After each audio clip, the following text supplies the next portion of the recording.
Two rings, hundreds of millions of dollars in earnings. Taylor Swift on his arm. Travis Kelce stays winning. But the future Hall of Famer was not always at the top of the food chain. Before the Chiefs and the corny Campbell's soup commercials, Kelce nearly missed his chance to make it to the lead. In fact, he was kicked off his college team for failing a drug test. In his early days, Kelce was closer to an anti-hero than an Ohio football icon. But, as NFL defenses know, you can't deny a guy like Kelce. This is the story of how a two-star recruit became the greatest tight end ever, you ready? Whether they like it or not. NFL fans now see Travis, his brother Jason, and the Kelce family all the time. They're now football royalty. But back in 1989, when Kelce was born, they were just an average Cleveland Heights, Ohio family. However, the wild side of Travis was apparent from a young age. He once told the story of how he got kicked out of preschool. Because during playtime, we were playing checkers. I kept winning, and the teacher told me, "You know, Travis, you have to share." And I said, "No, I don't." And threw the chair that I was sitting in at her in high school, despite being a dominant three-sport athlete. Failing French class got him suspended for his sophomore football season. The last season, he could play alongside his older brother Jason, who was a senior. But when Kelce was on the field, he balled out. Not as a tight end, though. As a quarterback during his senior year, he racked up 25-39 total yards and 31 total touchdowns, with nearly half of those yards coming on the run. However, recruiting sites only had Kelce. As a two-star prospect, college football's blue bloods weren't sending in offers. He was a tremendous athlete, but his desire to play quarterback in college rather than switch positions limited the offers coming in. But Kelce did get a letter from Cincinnati. There were other schools pursuing Travis's signature, but they weren't in the same league as Cincy. Plus, his brother Jason was already a starting guard for the Bearcats. Kelce joined Cincinnati in the class of 2008, but was a redshirt. His first year on campus, and only received 9 total touches as a Wildcat quarterback the following year. While a slow start isn't ideal. At least, Kelce still had 3 years of eligibility, but failing a drug test for marijuana the following off-season put his entire football career in jeopardy. Travis was suspended from the team, and his scholarship was revoked. He was left without anywhere to live, and wondering if he would ever get a second chance on the field. It's Kelce's brotherly connection that likely saved him from outright being removed from the program. Jason took his brother under his wing, cramming another bed in his room, so Travis had somewhere to stay, and helping him with food behind the scenes. Jason also put his own name on the line, advocating for Travis and talking to several Bearcat coaches on his behalf. I don't know what the heck he told him. I don't know what he said. Jason's efforts worked. Travis was able to return to the team the next year, but his return did not mean he started making a bigger impact in the 2011 season. Kelce only made 13 catches.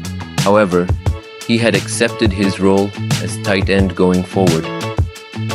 With just 1 year left of college eligibility, his pro prospects looked bleak at best.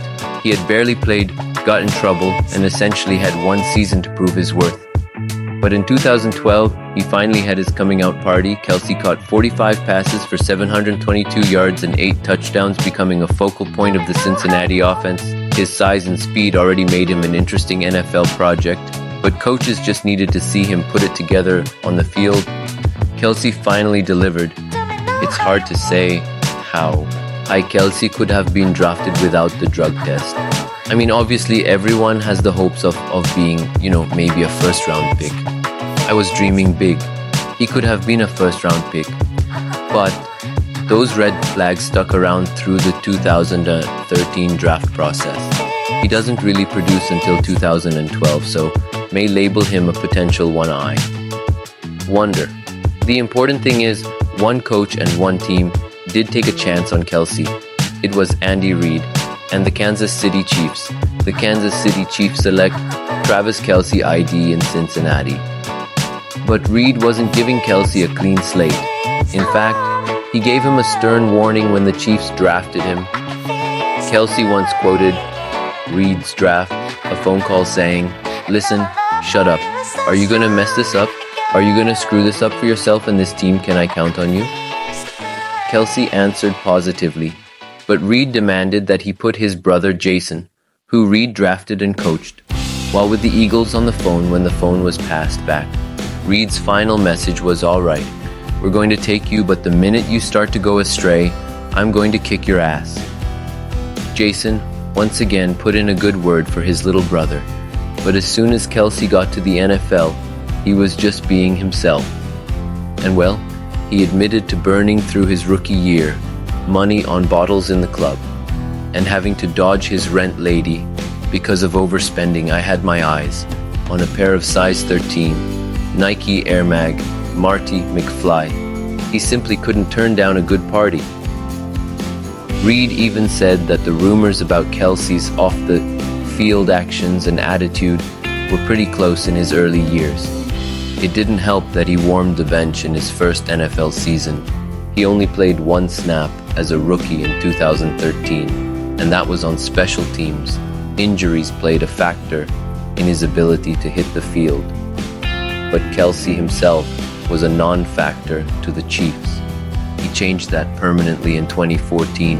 Kelce immediately contributed to the offense in his second season, which included scoring in 3 straight games from week 3 through week 5. Kelce went over 50 receiving yards 7 times that year. Of course, the attitude remained, and he wasn't afraid to clown elite players. Reid may not have been a fan, but Kelce, racking up 862 receiving, made the occasional issues worth it. And don't forget, this is pre-Patrick Mahomes. Alex Smith was no slouch. But comparing Smith to Mahomes is like comparing Alexis to a Lambo. One is nice, the other is on. A different level of performance in the mean team Kelce began building. One of the greatest individual legacies in the sport after his breakout year. Kelce followed up with an almost identical season in 2015 with 875 receiving yards and 5 TDS going to the Pro Bowl. For the first time, Kelce earned a sizable chunk of change by just making it to the NFL, but the real money rolled in after that second impressive season. The Chiefs were convinced by his play. After 2 impressive seasons, throwing down a whopping 5-year, $46 million contract, Kelce had made it. But he was just getting started. The dollars immediately translated to production. The Chiefs hit another gear. The following season, cracking the 1,000-yard mark for the first time in his NF career, with 1,125 yards and 4 scores, also making the All-Pro squad. He was making plays every week. The Chiefs were making the playoffs every year, and the era of Kelce being a potential liability was far behind him. But they were still missing an elite QB to become a true Super Bowl contender. Then, in the spring of 2017, they took a leap of faith by drafting Patrick Mahomes in the 2017 NFL Draft. The Kansas City Chiefs select Patrick Mahomes. Everything changed. Reid rolled with Alex Smith one more time in 2017, and that was just fine with Kelce. He again passed the 1,000-yard mark and made his 3rd consecutive Pro Bowl. But despite the individual success, the team was still falling short in the playoffs each year. Over Kelce's first 4 seasons with Kansas City, the team's regular season record was 42-22. And despite making the playoffs in 3 consecutive seasons, the Chiefs had just 1 win to show for it. Smith and the Chiefs roster were good enough to win games, but not good enough to go the distance. With Mahomes taking over the starting role, Kansas City fans only hoped that the offense would ignite. But anyone that watched knows what happened was more like an explosion. Mahomes threw for 5,097 yards and 50 touchdowns, and nearly every Chiefs skill player had an impressive campaign that year, but Kelce was a monster. He set career bests with 1,236 receiving yards and 10 touchdowns. Mahomes had one of the greatest debut seasons in NFL history, and Kelce was establishing himself as the best tight end in football. The Chiefs won another division title, but getting over the hump in the playoffs was still the itch Kansas City, and Kelce could not scratch with Mahomes. Their chances felt stronger. This video stick with NFL stories. Check out our breakdown of another all-time great tight end, Shannon Sharpe, or any of our other videos for the best NFL content on YouTube like this video, and subscribe to my channel for other Watch NFL video.